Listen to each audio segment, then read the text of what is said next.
Hai semuanya, assalamualaikum. Balik lagi bersama saya di video reaction kali ini guys. Oke, semoga kalian sehat-sehat semuanya. Oke guys, seperti biasanya kali ini saya mau react lagi video pembahasan tentang ini guys. Indonesia ternyata pesan 40 rudal balistik ke kan tetangga ASEAN mulai berhitung nih. Nah ini dia ya, Indonesia lagi memborong 40 rudal balistik ya. Nah seperti apa ya videonya tentang ini? Jangan lama-lama lagi. Apa kata kalau kita tengok videonya seperti apa? Let's go guys.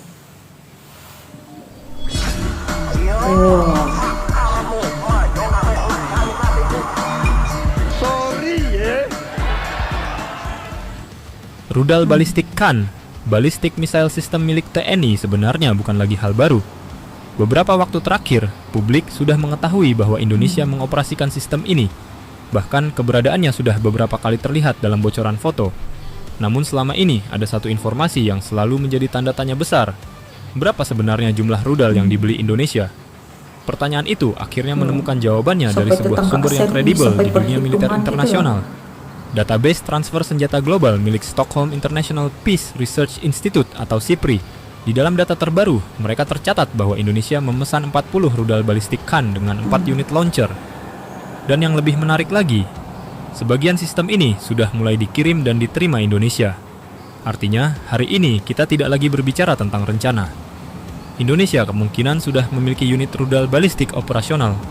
Bagi kawasan Asia Tenggara, ini adalah perkembangan yang cukup signifikan.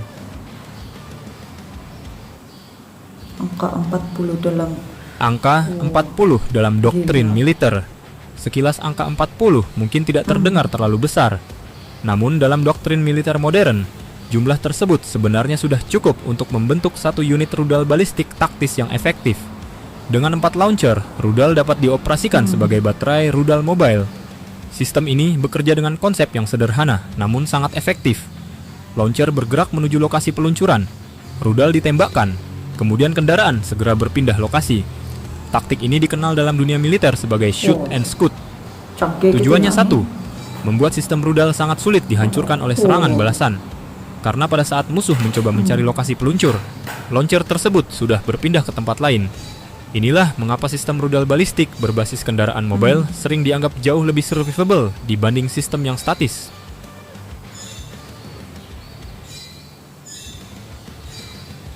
Angka resmi mungkin bukan angka sebenarnya. Menariknya, angka dari SIPRI ini bisa jadi bukan gambaran penuh. Dalam dunia militer, khususnya untuk senjata strategis seperti rudal balistik, jumlah sebenarnya hampir selalu dirahasiakan. Data internasional seringkali hanya mencatat angka minimal dari kontrak pengadaan. Negara biasanya sengaja menjaga ketidakjelasan jumlah sebenarnya. Dalam strategi militer, hal ini dikenal dengan istilah strategic ambiguity.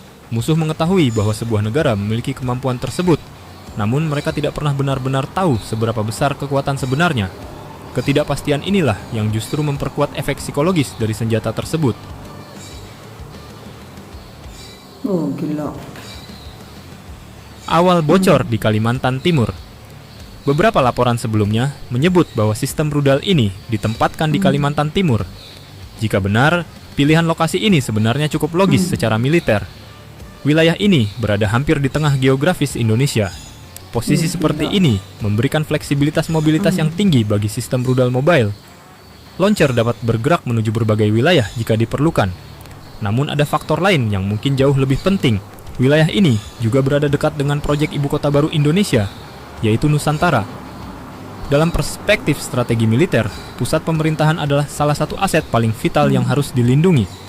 Menempatkan sistem rudal balistik di wilayah yang sama dapat memberikan lapisan deterrence tambahan terhadap ancaman eksternal. Oh gila ini ya. 4 launcher. 4 launcher kemungkinan tersebar. Namun ada satu hal yang menarik untuk dianalisa. Jika Indonesia memiliki 4 launcher, maka kemungkinan besar semuanya tidak ditempatkan di satu lokasi. Dalam doktrin rudal balistik modern, menyimpan semua launcher di satu tempat justru berisiko besar. Satu serangan presisi dari musuh bisa melumpuhkan seluruh sistem sekaligus.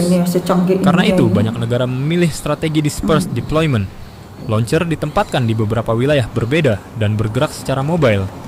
Artinya, meskipun kita mendengar bahwa Kalimantan Timur menjadi salah satu lokasi, belum tentu itu satu-satunya lokasi. bisa saja ada unit lain yang ditempatkan di wilayah Indonesia Barat atau Tengah. Namun tentu saja semua ini hanya analisa. Karena dalam dunia militer, lokasi pasti senjata strategis hampir selalu dirahasiakan sepenuhnya.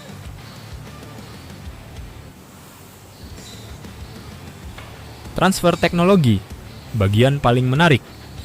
Namun ada satu detail lain dari pembelian rudal Khan Ballistic Missile System yang sering luput dari perhatian. Pembelian ini tidak hanya mencakup rudalnya saja. Di dalam paket kerjasama dengan Turki juga terdapat transfer teknologi. Dan di dunia militer, transfer teknologi seringkali jauh lebih berharga dibanding jumlah senjata yang dibeli. Mengapa? Karena rudal yang datang hari ini hanya memberi kapabilitas operasional, tetapi teknologi yang ditransfer dapat memberi kapabilitas produksi di masa depan. Artinya, pembelian 40 rudal ini bisa saja bukan tujuan akhir, melainkan titik awal. Turki sendiri memiliki pengalaman panjang dalam pengembangan rudal balistik melalui perusahaan Roketsan. Sistem Khan yang diekspor ke Indonesia merupakan turunan dari rudal Bora Tactical Ballistic Missile yang dikembangkan untuk militer Turki. Dengan adanya kerjasama teknologi seperti ini, bukan tidak mungkin di masa depan industri pertahanan Indonesia dapat mempelajari teknologi propelan roket, sistem navigasi rudal, sistem kendali penerbangan hingga integrasi kendaraan peluncur. Dan jika kemampuan tersebut berkembang secara bertahap, maka suatu saat Indonesia tidak hanya menjadi operator rudal balistik, tetapi juga produsen.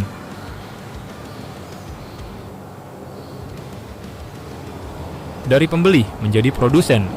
Jika skenario ini benar-benar terjadi, dampaknya akan jauh lebih besar daripada sekadar memiliki 40 rudal. Karena negara yang mampu memproduksi rudal sendiri memiliki keuntungan besar. Pertama, produksi bisa diperbanyak tanpa tergantung pada negara lain. Kedua, pengembangan teknologi dapat disesuaikan dengan kebutuhan militer nasional. Dan ketiga, kemampuan ini seringkali menjadi fondasi bagi pengembangan rudal yang lebih canggih di masa depan. Banyak negara yang memulai program rudal mereka dari kerja sama teknologi seperti ini. Mulai dari lisensi produksi, kemudian berkembang menjadi pengembangan mandiri.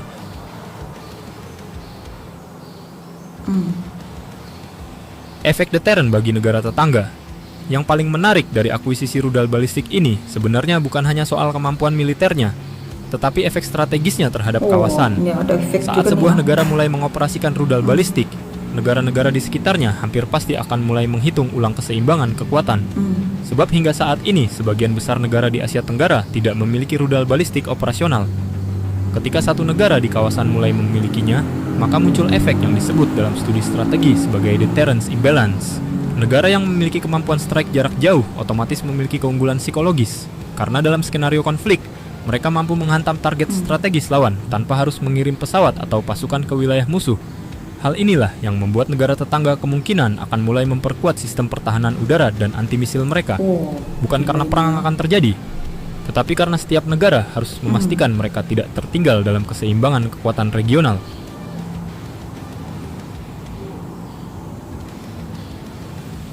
.40 rudal mungkin belum terlihat besar jika dibandingkan dengan arsenal negara besar dunia. Oke guys, begitulah dia video pembahasan tentang ini. Indonesia ternyata pesan 40 rudal balistik Khan. Nah itu dia 40 nih guys, rudal balistik yang canggih nih yang dimiliki oleh Indonesia. Dan bikin juga tetangga ASEAN mulai berhitung ya, rudal balistik punya Indonesia nih luar biasa ya guys. So sampai di sini saja video reactionnya tentang ini. Jangan lupa subscribe, like, share, komen juga. Jumpa di next video. Assalamualaikum.